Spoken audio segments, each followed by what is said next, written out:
বাংলাদেশ জাতীয়তাবাদী দল নেমাতুর উপজেলা কর্তৃক আয়োজিত গতকাল জুলাই আগস্টের বিজয় মিছিল, এই বিজয় মিছিলের সম্মানিত প্রধান অতিথি, বিশেষ অতিথি এবং আমার সামনে উপবিষ্ট প্রত্যেকটা ইউনিয়ন থেকে আগত নেতা নেত্রী ভাই ও বোনেরা, আমার সবাইকে জানাই আমি নেমাতুর উপজেলার পক্ষ থেকে আন্তরিক অভিনন্দন ও শুভেচ্ছা। সম্মানিত ভাইয়েরা আমার, আমরা দেশে যে খেলা শুরু হয়ে গেছে, এই খেলার অবসান যে কখন ঘটবে জানি না।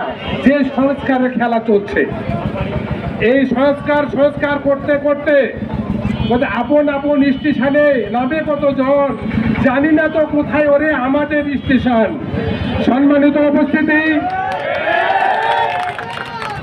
আপনারা জানেন 1971 সালে সেই পাকিস্তানের দুঃশাসন এবং নিপীড়ন অত্যাচার থেকে দেশকে মুক্তি করার জন্য আমাদের শহীদ প্রেসিডেন্ট জিয়াউর রহমান স্বাধীনতার ঘোষণা দিয়েছিলেন এবং তিনি সেক্টর কমান্ডার ছিলেন। তিনি একজন সফল রাষ্ট্রপতি ছিলেন। সম্মানিত নেতৃবৃন্দ এবং ওনার সহধর্মিণী 3 বারের প্রধানমন্ত্রী ছিলেন এবং ওনার সুযোগ্য ছেলে জনাব তারেক রহমান অ্যাক্টিং চেয়ারম্যান হিসাবে এখনো বাংলাদেশ জাতীয়তাবাদী দলকে নেতৃত্ব দিয়ে যাচ্ছেন এবং বাংলাদেশ জাতীয়তাবাদী দলকে সুসংগঠিত করার লক্ষ্যে অত্যবধি নিরলসভাবে কাজ করে যাচ্ছেন। সম্মানিত ভাইয়েরা আমার, এই কারণে আমরা মনে করি যে শহীদ প্রেসিডেন্ট জিয়াউর রহমান যদি স্বাধীনতার ঘোষণা না দিত তাহলে এদের স্বাধীনতা।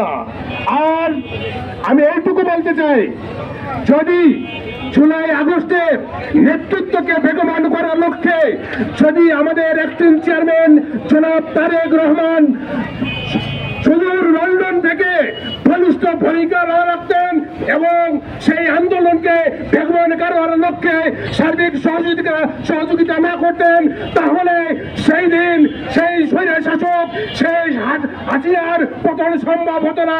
সম্মানিত ভাইয়েরা, এই কারণে সর্বোচ্চ নেতৃত্ব বাংলাদেশ জাতীয়তাবাদী দলের অ্যাক্টিং চেয়ারম্যান জনাব তারেক রহমানের নেতৃত্ব আমরা সঠিকভাবে মেনে চলব এবং তার নির্দেশনা পালনে অদ্যবধি আমাদের বর্ষা সাপাহার এবং নেওয়াজপুরের মাটিতে অনুষ্ঠানের আজকের অনুষ্ঠানের প্রধান অতিথি নিরলসভাবে প্রত্যেকটা হাট বাজার গ্রামগঞ্জ থেকে শুরু করে প্রত্যেকটা মানুষের দ্বারে দ্বারে সেই শহীদ প্রেসিডেন্ট জিয়াউর রহমানের আদর্শকে পক্ষে ধারণ করে এবং জনাব তারেক রহমানের নির্দেশনা অনুযায়ী নিরলসভাবে কাজ করে যাচ্ছেন এবং এখন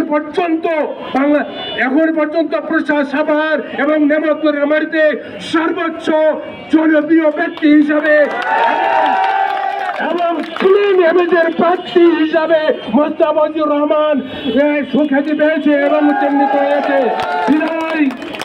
আমি মনে করি সেই শহীদ প্রেসিডেন্ট জিয়াউর রহমানের আদর্শ গুণাবলী তার মধ্যে বিদ্যমান। সেই মোস্তাফিজুর রহমানের মধ্যে সেই মোস্তাফিজুর রহমানই আগামী দিনে আমাদের ধানের শীষের কান্ডারি হিসাবে আপনাদের মাঝে ফিরে আসবে এবং তার হাতকে শক্তিশালী করার লক্ষ্যে আপনারা সংঘবদ্ধভাবে তাকে সহযোগিতা করবেন, এই কামনা করে সবার দীর্ঘায়ু এবং সুস্বাস্থ্য কামনা করে আমি আমার বক্তব্য শেষ করছি। বাংলাদেশ জিন্দাবাদ, বাংলাদেশ জাতীয়তাবাদী দল জিন্দাবাদ। ধন্যবাদ সবাইকে।